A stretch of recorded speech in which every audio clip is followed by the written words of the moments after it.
إِنَّمَا يُرِيدُ الشَّيْطَانُ أَن يُوقِعَ بَيْنَكُمُ الْعَدَاوَةَ وَالْبَغْضَاءَ فِي الْخَمْرِ وَالْمَيْسِرِ وَيَصُدَّكُمْ عَن ذِكْرِ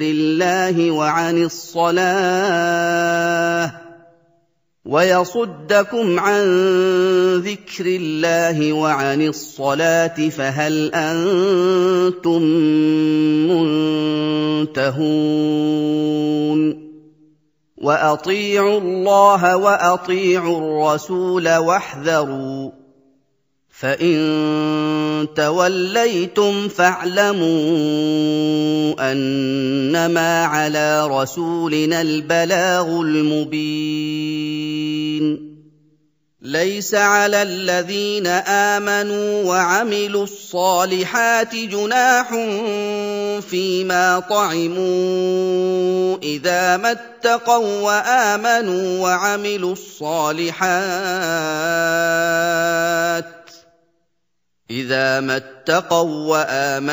وَعَمِلُوا الصَّالِحَاتِ ثُمَّ اتَّقَوا وَّآمَنُوا ثُمَّ اتَّقَوا وَّأَحْسَنُوا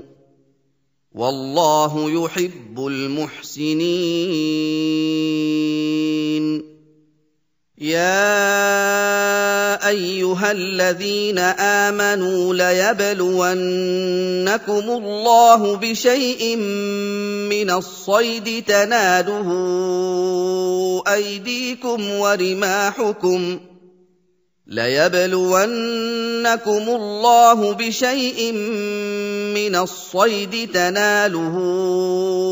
أَيْدِيكُمْ وَرِمَاحُكُمْ لِيَعْلَمَ اللَّهُ مَن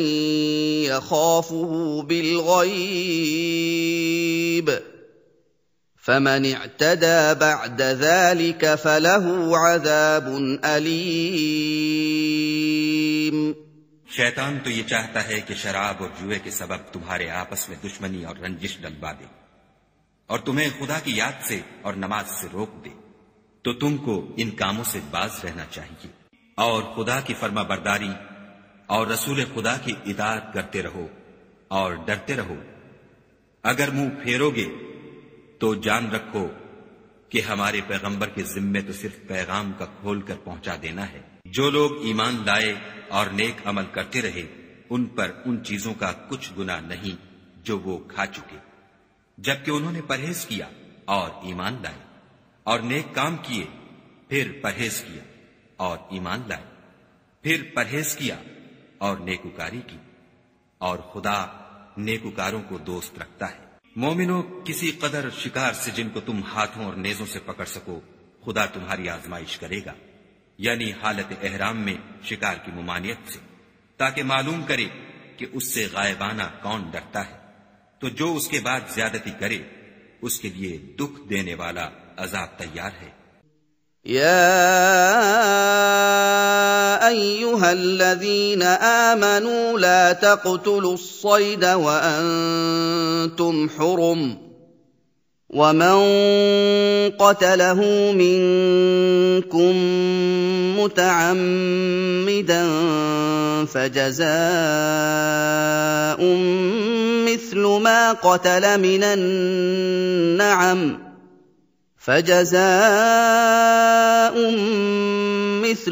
قتل من النعم يحكم به ذوى عدل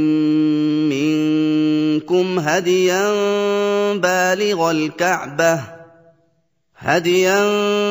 بالغ الكعبة أو كفارة طعام مساكين أو عدل ذلك صياما ليذوق وبال أمره عفى الله عما سلف ومن عاد فينتقم الله منه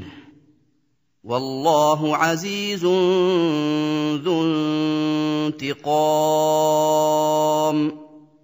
أحل لكم صيد البحر وطعامه متاعا لكم وللسيارة وحرم عليكم صيد البر ما دمتم حرما واتقوا الله الذي إليه تحشرون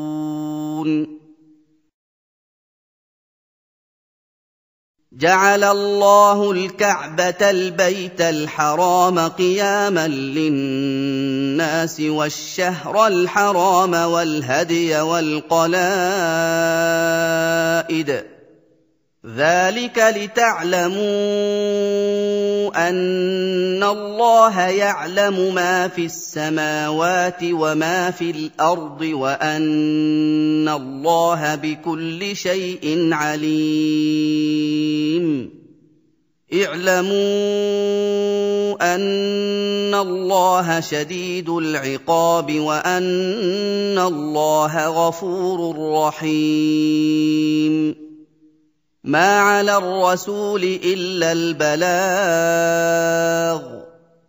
والله يعلم ما تبدون وما تكتمون قل لا يستوي الخبيث والطيب ولو أعجبك كثرة الخبيث فاتقوا الله يا أولي الألباب لعلكم تفلحون मोमिनो, जब तुम एहराम की हालत में हो तो शिकार न मारना, और जो तुम में से जानबूझकर उसे मारे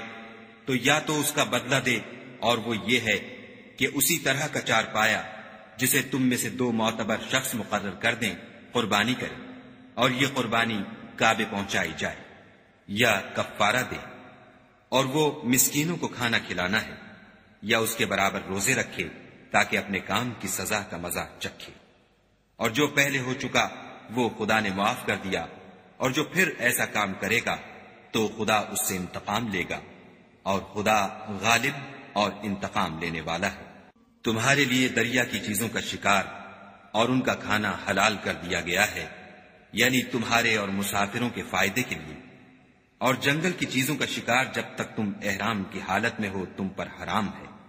और खुदा से जिसके पास तुम सब जमा किए जाओगे डरते रहो। खुदा ने इज्जत के घर यानी काबे को लोगों के लिए मूजिबे अमन मुकर्रर फरमाया है, और इज्जत के महीनों को और कुर्बानी को और उन जानवरों को जिनके गले में पट्टे बंधे हों, ये इसलिए कि तुम जान लो कि जो कुछ आसमानों में और जो कुछ जमीन में है खुदा सबको जानता है, और ये कि खुदा को हर चीज का इल्म है। जान रखो कि खुदा सख्त अजाब देने वाला है, और ये कि खुदा बख्शने वाला मेहरबान भी है। पैगंबर के जिम्मे तो सिर्फ पैगाम खुदा का पहुंचा देना है, और जो कुछ तुम जाहिर करते हो और जो कुछ मख्फी करते हो खुदा को सब मालूम है। कह दो कि नापाक चीजें और पाक चीजें बराबर नहीं होती, गो नापाक चीजों की कसरत तुम्हें खुश ही लगे, तो अक्ल वालो खुदा से डरते रहो ताकि रुस्तगारी हासिल करो। يا أيها الذين آمنوا لا تسألوا عن أشياء إن تبد لكم تسؤكم وإن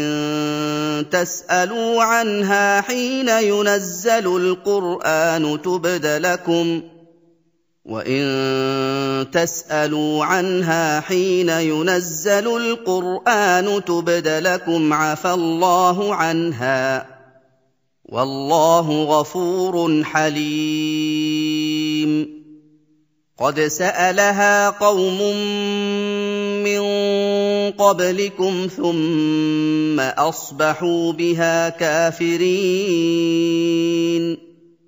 ما جعل الله من بحيرة ولا سائبة ولا وصيلة ولا حام ولكن الذين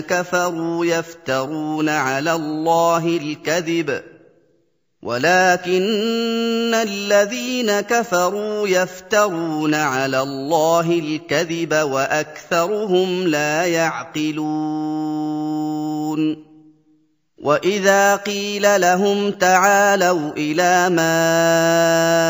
أنزل الله وإلى الرسول قالوا حسبنا ما وجدنا عليه آباءنا أولو كان آباؤهم لا يعلمون شيئا ولا يهتدون मोमिनो, ऐसी चीजों के बारे में मत सवाल करो कि अगर उनकी हकीकतें तुम पर जाहिर कर दी जाएं तो तुम्हें बुरी लगे, और अगर कुरान के नाजिल होने के अय्याम में ऐसी बातें पूछोगे तो तुम पर जाहिर भी कर दी जाएंगी। अब तो खुदा ने ऐसी बातों के पूछने से दरगुजर फरमाया है, और खुदा बख्शने वाला बुर्दबार है। इस तरह की बातें तुमसे पहले लोगों ने भी पूछी थीं, मगर जब बताई गईं तो फिर उनसे मुनकिर हो गए। खुदा ने ना तो बहिरा कुछ चीज बनाया है, और ना साहिबा, और ना वसीला, और ना हाम, बल्कि काफिर खुदा पर झूठ इफ्तरा करते हैं, और ये अक्सर अक्ल नहीं रखते। और जब उन लोगों से कहा जाता है कि जो किताब खुदा ने नाजिल फरमाई है उसकी और रसूलुल्लाह की तरफ रुजू करो, तो कहते हैं कि जिस तरीक पर हमने अपने बाप दादा को पाया है वही हमें काफी है। भला अगर उनके बाप दादा न तो कुछ जानते हों और न सीधे रस्ते पर हों, तब भी या अय्युहल्लज़ीन आमनू अलैकुम अन्फुसकुम ला यदुर्रुकुम मन ضل इज़ा इह्तदैतुम इलल्लाहि मर्जिउकुम जमीअन फयुनब्बिउकुम बिमा कुंतुम तअमलून। या अय्युहल्लज़ीन आमनू शहादतु बैनिकुम इज़ा हदर अहदकुमुल मौत हीनल वसिय्यति इत्नान ज़वा अदलिन मिनकुम अव आखरान मिन गैरिकुम इन अंतुम ضربتم في الأرض فأصابتكم مصيبة الموت تحبسونهما من بعد الصلاة فيقسمان بالله إن ارتبتم لا نشتري به ثمنا ولو كان ذا قربى ولا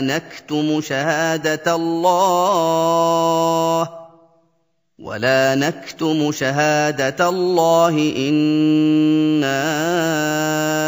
إذا لمن الآثمين فإن عثر على أنهما استحقا إثما فآخران يقومان مقامهما من الذين استحق عليهم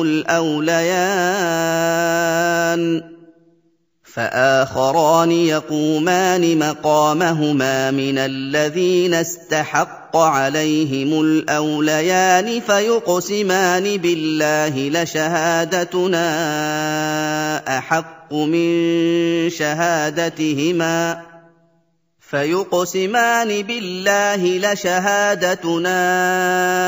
أحق من شهادتهما وما اعتدينا إنا إذا لمن الظالمين ذلك أدنى أن يأتوا بالشهادة على وجهها أو يخافوا أن ترد أيمان بعد أيمانهم واتقوا الله واسمعوا والله لا يهدي القوم الفاسقين। ए ईमान वालो, अपनी जानों की हिफाजत करो। जब तुम हिदायत पर हो तो कोई गुमराह तुम्हारा कुछ भी बिगाड़ नहीं सकता। तुम सबको खुदा की तरफ लौट कर जाना है। उस वक्त वो तुमको तुम्हारे सब कामों से जो दुनिया में किए थे आगाह करेगा और उनका बदला देगा। मोमिनो, जब तुम में से किसी की मौत आ मौजूद हो तो शहादत का निसाब यह है कि वसीयत के वक्त तुम मुसलमानों में से 2 मर्द आदिल यानी साहिब एतबार गवाह हो। या अगर मुसलमान न मिले और तुम सफर कर रहे हो और उस वक्त तुम पर मौत की मुसीबत वाक़े हो तो किसी दूसरे मजहब के 2 शख्सों को गवाह कर लो। अगर तुमको उन गवाहों की निस्बत कुछ शक हो तो उनको असर की नमाज के बाद खड़ा करो और दोनों خدا کی قسمیں کھائیں کہ ہم شہادت کا کچھ عوض نہیں لیں گے، گو ہمارا رشتہ دار ہی ہو، اور نہ ہم اللہ کی شہادت کو چھپائیں گے، اگر ایسا کریں گے تو گناہ گار ہوں گے۔ پھر اگر معلوم ہو جائے کہ ان دونوں نے جھوٹ بول کر گناہ حاصل کیا ہے، تو جن لوگوں کا انہوں نے حق مارنا چاہا تھا ان میں سے ان کی جگہ اور 2 گواہ کھڑے ہوں جو میت سے قرابت قریبہ رکھتے ہوں، پھر وہ خدا کی قسمیں کھائیں کہ ہماری شہادت ان کی شہادت سے بہت سچی ہے اور ہم نے کوئی زیادتی نہیں کی، ایسا کیا ہو تو ہم بے انصاف ہیں۔ اس طریق سے بہت قریب ہے کہ یہ لوگ صحیح صحیح شہادت دیں، یا اس بات سے خوف کریں کہ ہماری قسمیں ان کی قسموں کے بعد رد کر دی جائیں گی، اور خدا سے ڈرو اور اس کے حکموں کو گوشے ہوش سے سنو، اور خدا نافرمان لوگوں کو ہدایت نہیں دیتا۔ يَوْمَ يَجْمَعُ اللَّهُ الرُّسُلَ فَيَقُولُ مَاذَا أُجِبْتُمْ قَالُوا لَا عِلْمَ لَنَا إِنَّكَ أَنتَ عَلَّامُ الْغُيُوبِ إِذْ قَالَ اللَّهُ يَا عِيسَى ابْنَ مَرْيَمَ اذْكُرْ نِعْمَتِي عَلَيْكَ وَعَلَىٰ وَالِدَتِكَ إِذْ أَيَّدتُّكَ بِرُوحِ الْقُدُسِ تُكَلِّمُ النَّاسَ فِي الْمَهْدِ وَكَهْلًا وَإِذْ عَلَّمْتُكَ الْكِتَابَ وَالْحِكْمَةَ وَالتَّوْرَاةَ وَالْإِنجِيلَ وَإِذْ تَخْلُقُ مِنَ الطِّينِ كَهَيْئَةِ الطَّيْرِ بِإِذْنِي فَتَنفُخُ فِيهَا فَتَكُونُ طَيْرًا بِإِذْنِي وَتُبْرِئُ الْأَكْمَهَ وَالْأَبْرَصَ بِإِذْنِي وَإِذْ تُخْرِجُ الْمَوْتَىٰ بِإِذْنِي وَإِذْ كَفَفْتُ بَنِي إِسْرَائِيلَ عَنكَ إِذْ جِئْتَهُم بِالْبَيِّنَاتِ فَقَالَ الَّذِينَ كَفَرُوا مِنْهُمْ إِنْ هَٰذَا إِلَّا سِحْرٌ مُّبِينٌ وَإِذْ أَوْحَيْتُ إِلَى الْحَوَارِيِّينَ أَنْ آمِنُوا بِي وَبِرَسُولِي قَالُوا آمَنَّا وَاشْهَدْ بِأَنَّنَا مُسْلِمُونَ۔ وہ دن یاد رکھنے کے لائق ہے جس دن خدا پیغمبروں کو جمع کرے گا، پھر ان سے پوچھے گا کہ تمہیں کیا جواب ملا تھا۔ وہ عرض کریں گے کہ ہمیں کچھ معلوم نہیں، تو ہی غیب کی باتوں سے واقف ہے۔ جب خدا عیسیٰ سے فرمائے گا کہ اے عیسیٰ ابن مریم، میرے ان احسانوں کو یاد کرو جو میں نے تم پر اور تمہاری والدہ پر کیے، جب میں نے روح القدس یعنی جبرائیل سے تمہاری مدد کی، تم جھولے میں اور جوان ہو کر ایک ہی نسب پر لوگوں سے گفتگو کرتے تھے، اور جب میں نے تم کو کتاب اور دانائی اور تورات اور انجیل سکھائی، اور جب تم میرے حکم سے مٹی کا جانور بنا کر اس میں پھونک مار دیتے تھے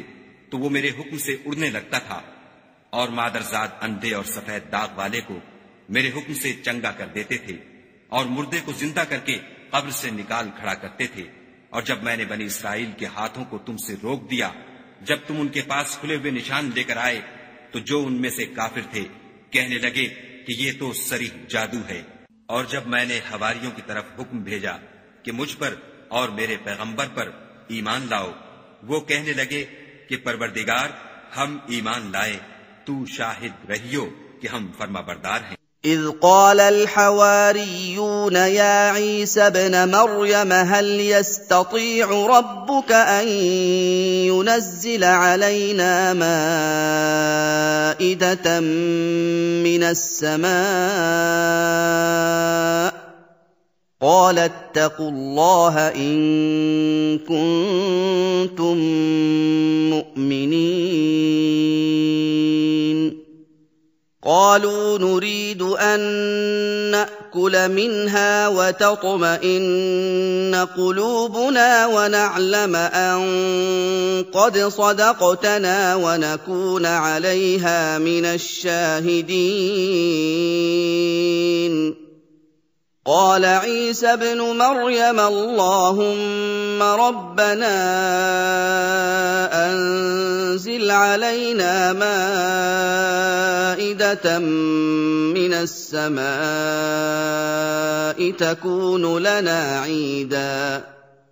تكون لنا عيدا لأولنا وآخرنا وآية منك وارزقنا وأنت خير الرازقين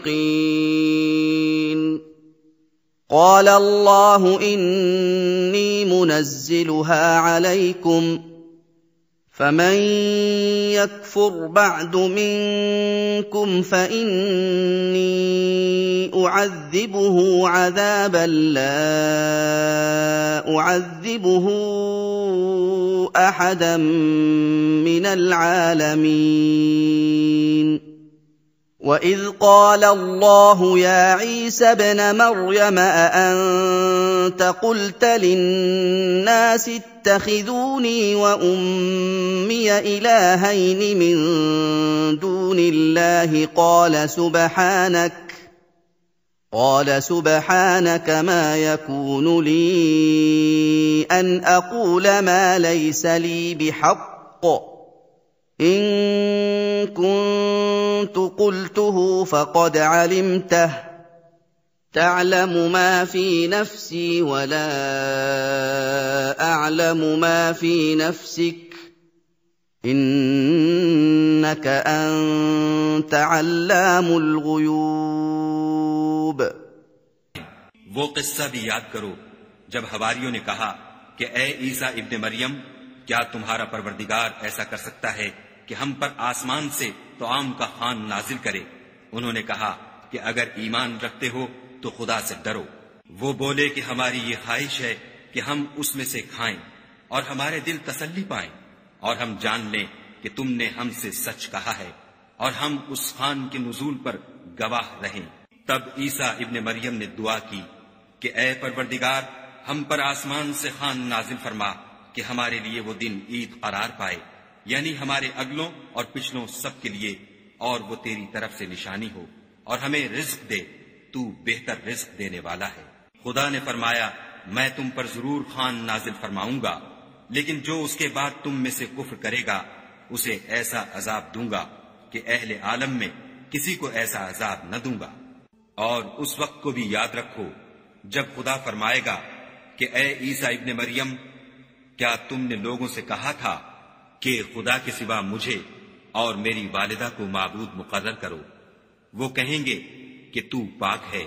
मुझे कब शाया था कि मैं ऐसी बात कहता जिसका मुझे कुछ हक नहीं। अगर मैंने ऐसा कहा होगा तो तुझको मालूम होगा, क्योंकि जो बात मेरे दिल में है तू उसे जानता है, और जो तेरे ज़मीर में है उसे मैं नहीं जानता। बेशक तू अल्लामुल गुयूब है। ما قلت لهم إلا ما أمرتني به أن اعبدوا الله ربي وربكم وكنت عليهم شهيدا ما دمت فيهم فلما توفيتني كنت أنت الرقيب عليهم وأنت على كل شيء شهيد إن تعذبهم فإنهم عبادك وإن تغفر لهم فإنك أنت العزيز الحكيم قال الله هذا يوم ينفع الصادقين صدقهم لهم جنات تجري من تحتها الأنهار خالدين فيها أبدا رضي الله عنهم ورضوا عنه ذلك الفوز العظيم لله ملك السماوات والأرض وما فيهن وهو على كل شيء قدير میں نے ان سے کچھ نہیں کہا بجز اس کے جس کا تو نے مجھے حکم دیا ہے، وہ یہ کہ تم خدا کی عبادت کرو جو میرا اور تمہارا سب کا پروردگار ہے، اور جب تک میں ان میں رہا ان کے حالات کی خبر رکھتا رہا۔ جب تو نے مجھے دنیا سے اٹھا لیا تو تو ان کا نگراں تھا، اور تو ہر چیز سے خبردار ہے۔ اگر تو ان کو عذاب دے تو یہ تیرے بندے ہیں، اگر بخش دے تو تیری مہربانی ہے، بے شک تو غالب اور حکمت والا ہے۔ خدا فرمائے گا کہ آج وہ دن ہے کہ راست بازوں کو ان کی سچائی ہی فائدہ دے گی۔ ان کے لیے باغ ہیں جن کے نیچے نہریں بہ رہی ہیں، ابد الآباد ان میں بستے رہیں گے۔ خدا ان سے خوش ہے اور وہ خدا سے خوش ہیں، یہ بڑی کامیابی ہے۔ آسمان اور زمین اور جو کچھ ان دونوں میں ہے سب پر خدا ہی کی بادشاہی ہے، اور وہ ہر چیز پر قادر ہے۔